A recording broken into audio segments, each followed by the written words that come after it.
வச்சிருக்காரு. அதாவது எல்லா மக்களுக்குள்ள இருக்க மனசுக்குள்ள இருக்கிற எல்லா பாரத்தையும் வந்து இந்த படத்தில் சொல்லியிருக்காங்க. நம்மளாம் எதிர்த்து பேச முடியாது பெரிய ஆளுங்கிட்ட. ஸோ அந்த ஒரு இதை வந்து இந்த படத்தில் சொல்லியிருக்காரு, சூப்பராக சொல்லியிருக்காரு. இப்போ அந்த அருவி பட டேரக்டர்னால இது கொஞ்சம் கமர்ஷியலாக இருக்கா இல்லை அதே மாதிரி ஸ்லோவாக அந்த மாதிரி இருக்கா? செகண்ட் ஹாஃப் வந்து ஸ்லோவாக தான் இருக்குது, சென்டிமெண்ட்டாக இருக்குது, நம்மளுக்கு டச்சிங்காக இருக்கும், எல்லாருக்குமே டச்சிங்காக இருக்குது. நம்ம தான் அரசியல்வாதிகள்லாம் நம்ம கேள்வி கேட்க முடியாதுல்ல, பாமர மக்கள் கேள்வி கேட்க முடியாது. ஸோ இந்த படத்தின் மூலமாக அது வந்து நிறைய விஷயம் சொல்லியிருக்காரு. அதாவது நம்மளுக்கு தெரியாத விஷயம்லாம் இந்த படத்தில் காட்டியிருக்காரு. சூப்பராக இருக்குது. செகண்ட் ஹாஃப்லாம் பயங்கரமாக இருக்குது. ஃபர்ஸ்ட் ஹாஃப் விறுவிறுப்பாக போகுது. செகண்ட் ஹாஃப் பார்த்தீங்கன்னா ஒரு நாட்டில் நடக்கிற விஷயத்த ஃபுல்லாக சொல்லியிருக்காங்க. ஃபேமிலி ஆடியன்ஸை பார்க்குற மாதிரி இருக்க படம். ஃபேமிலி ஆடியன்ஸ் தான் பார்க்கணும். அதாவது எல்லாம் நம்ம மக்கள் தான் பார்க்கணும், எல்லாருமே தான் பார்க்கணும். மியூசிக்லாம் செம்மையாக கொடுத்துருக்காப்புல. அவர் தான் போட்டிருக்காரான்னு தெரில, அவர் தான் போட்டிருக்காரு. ரேப் ஸ்டைலெலாம் போட்டிருக்காரு, செம்மையாக இருக்குது. ஃபைட் டைம்லலாம் ரேப் ஸ்டைலில் போட்டு சூப்பராக இருக்குது, செம்மையாக இருக்குது, சூப்பராக இருக்குது, செம்மையாக இருக்குது. சோஷியல் மெசேஜ் தான் படமே வந்து, சோஷியல் மெசேஜ் தான். சூப்பராக இருக்குது. ஆக்சுவலாக என்னென்னா செகண்ட் ஹாஃப் வந்து கொஞ்சம் ஸ்லோவாக தான் இருக்கிற மாதிரி இருக்கும், ஆனால் சூப்பராக இருக்குது படம். சோஷியல் மெசேஜ் தான் படமே. சோஷியல் விஜயாண்டி இந்த மாதிரி ஏதாவது கொஞ்சம் நல்ல பெர்ஃபார்மன்ஸ் பண்ணி இதுதான் பெஸ்ட்டு. அவர் நடித்ததுல இதுதான் பெஸ்ட்டு. சூப்பராக நடிச்சிருக்காரு. ஆக்சுவலி இதுக்கப்புறம் இதே மாதிரி பண்ணாருன்னா செம்மையாக இருக்கும், சூப்பராக இருக்கும்.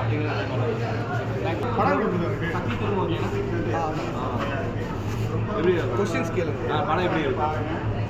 சூப்பராக இருக்குங்க, எனக்கு பிடிச்சிருக்கு. ஆக்சுவலாக வந்து சாரோட ஃபேன் நான். ஸோ 25வது படம் நான் முதற்கொண்டது அவருக்காக வந்தேன். ரொம்ப சந்தோஷமாக இருக்குது அவருக்கு. ஏன்னா அவர் வந்து ஃப்ரம் த மியூசிக் டேரக்டரில் தான் அவர் லைஃப் ஸ்டார்ட் பண்ணார். தொடர்ந்து நான், சலீம், பிச்சைக்காரன், ஏகப்பட்ட படம் நம்மளுக்காக கொடுத்துருக்காரு. நல்ல மனிதர். ஃபர்ஸ்ட் ஆஃப் ஆல் அவருக்காக வேண்டி தான் நான் வந்தேன். ரொம்ப சந்தோஷமாக இருக்குது. லாஸ்ட் டைம் கூட வந்து ஒரு படத்துக்கு இதே ரோகிணி தேட்டரில் தான் காந்தி கண்ணாடி வந்து பேசி ஒரு வைரல் ஆனேன். அது எல்லாருக்கும் நான் தேங்க்ஸ் சொல்லிக்கிறேன் ஃபர்ஸ்ட் ஆஃப் ஆல். மேற்கொண்டு நல்ல நல்ல படம் வந்து பார்க்கணும், சப்போர்ட் பண்ணி வந்து பார்க்கணும்ல, அதுக்காக தான். ஓகே, இப்போ நம்ம விஜயாண்டி 25 எப்படி நடிச்சிருக்காரு? சூப்பராக ஏங்க, அவர் நடிப்பை பற்றி சொல்கிறதுக்கு எனக்கு தகுதி கிடையாது. ஃபர்ஸ்ட் ஆடியன்ஸ் தான். சூப்பராக நடிச்சிருக்காருங்க. ஒரு அந்த அது எப்படி சொல்கிறது, பிச்சைக்காரன் படத்தில் லாஸ்ட் கிளைமேக்ஸ் எப்படி மாறு வரும் அதே மாதிரி அவர் நல்லது தான் பண்ணுறாருங்க. இப்போ பாலிடிக்ஸில் நான் ஒரிஜினல். ஆமாம், இது ஃபுல் பொலிட்டிக்கல் ட்ராமா தான். இப்போ ஒன்றும் இல்லைங்க, ஒரு எப்படி சொல்கிறதுனா, எப்படி பேசுறது, வெளியூர்லலாம் நம்ம கண்ட்ரி தவிர்த்து அதர் கண்ட்ரியில் வந்து ஒரு ப்ராப்பராக எல்லாமே இருக்குது. நம்ம கண்ட்ரியில் வந்து ஒரு எப்படி சொல்கிறது, ஒரு இது இல்லைன்னு சொல்லிட்டு தான் சொல்ல வராரு, அதுதான் சொல்ல வர்றாரு. பட் இண்டிவிஜுவலாக யாராவது நல்லது பண்ணாவே வந்து அதை வந்து பேச ஆரம்பிச்சிடறாங்க. நல்லது பண்ணக்கூடாதுன்னு நினைக்கிறாங்க. அவ்வளோதான். நம்ம நல்லது பண்ணுறது உங்களுக்கு தகுதி இல்லையா, ஒரு அரசாங்கம் தான் பண்ணணும்னு சொல்கிறாங்க. அதை தான் அவர் எடுத்துகிட்டு வந்து வேறு மாதிரி கொண்டு வராரு கதையை. இப்போ அருவி பட டேரக்டர் எடுத்திருக்காரு, அது அந்த படத்துக்கு கமர்ஷியலாக மாற்றிருக்காரு. அது விஜயாண்டிக்கா அவர் அந்த சப்ஜெக்ட் வந்து அது வேற கதை, அந்த லைன் வேற.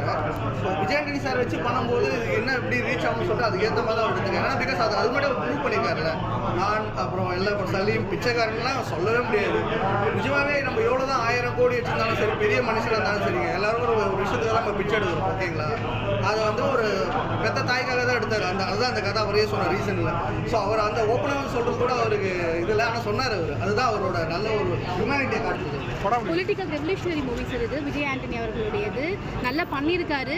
எனக்கு பிடிச்சது வந்து இது வந்து விஷால் அவர்கள் பண்ணியிருந்தா இன்னும் சூப்பராக இருந்திருக்கும் அந்த படத்தை. ஏன் விஷால் புரட்சிகரமான படம் என்ன இவருக்கு செட் ஆகல சார். இவருக்கு பிச்சைக்காரன் இந்த மாதிரி ஒரு தான் செட் ஆகும். இந்த கான்செப்ட் வந்து இந்த மாதிரி இது ஒரு ஃப்ரெஷ்ஷான கான்செப்ட். ஆக்சுவலி இந்த படம் வந்து இது வந்து விஷால், சூர்யா இந்த மாதிரி பண்ணியிருந்தா நல்லா இருக்கும். மோர் ஆக்ஷன் ஹீரோஸ் பண்ணியிருந்தா நல்லா. ஆக்ஷன் ஹீரோஸ்க்கு இந்த படம் சூட் ஆயிருக்கும், இந்த கான்செப்ட் சூட் ஆயிருக்கும். இந்த டேரக்டருக்கு முன்னாடி பால் இது மாதிரி சமூக அக்கறை உள்ள நிறைய படங்கள் எடுத்துருக்காரு. இந்த படத்தில் அது மாதிரி ஏதாவது சொல்லியிருக்காரு? ஸ்டேட்லேருந்து சென்ட்ரல் கவர்மெண்ட் வரைக்கும் கேள்வி கேட்டிருக்காரு, தட்டி கேட்டிருக்காரு. இப்போ இருக்கக்கூடிய யங்ஸ்டர்ஸ் எல்லாருமே இதை பண்ணணும்னு சொல்லியிருக்கிறாரு. யாராக இருந்தாலும் தப்பு பண்ணாலும் தட்டி கேளுங்க, அவ்வளோதான். படத்தில் என்னதான் சொல்ல வராங்க? இது full and full political racism, revolutionary இதெல்லாம் சம்மந்தப்பட்டு தாங்க இருக்குது. இதெல்லாம் பார்த்தா புரியுது. ஓவரால் எப்படி எக்ஸ்பிளைன் பண்ண எனக்கு தெரியல. எனக்கு இந்த படம் பார்த்து ஒரு வெறியாக இருக்குது. தப்பு பண்ணுறவங்க எவனாக இருந்தாலும் தட்டி கேட்கணும், அதுதான். படம் பார்க்க வரவங்க என்ன எதிர்பார்த்து வரலாம்? இது எதிர்பார்ப்பு சொல்கிற அளவுக்கு ஒன்றும் இல்லை சார். இது வந்து அரசியல் சம்மந்தப்பட்ட படம் சார். பொலிட்டிஷியன்ஸாக இருக்கவங்களுக்கு பார்க்கலாம். மற்றபடி நம்ம ஃபேமிலி ஆடியன்ஸுக்கு அப்புறம் மாதிரி அதில் ஒன்றும் ஒரு லவ் சாங்காக இருக்கட்டும், காமெடி அந்த மாதிரிலாம் ஒன்றும் கிடையாது. இது ஒரு ரெவல்யூஷனரி மூவி, அவ்வளோதான். சாங்ஸ் அண்ட் பிஜிஎம்ஸ்ல படிக்கணும். பரவாயில்ல சார், பரவாயில்ல, அங்கங்கே இருக்குது, மற்றபடி ஓவரால் சொல்கிற மாதிரி இருக்கு. விஜயாண்டி நடிப்பு எப்படி இருக்குது? நல்லா பண்ணியிருக்காரு சார், நல்லா பண்ணியிருக்காரு. கவர் பண்ணுமா இல்லை எல்லாரும் ஃபேமிலி ஆடியன்ஸை கவர் பண்ணுற மாதிரிலாம் இல்லைங்க. ஒரு ரொமான்டிக் இல்லை, ஒரு லவ் இல்லை, சொல்கிறக்கூடிய மாதிரி 2-3 சாங்ஸ் இல்லை.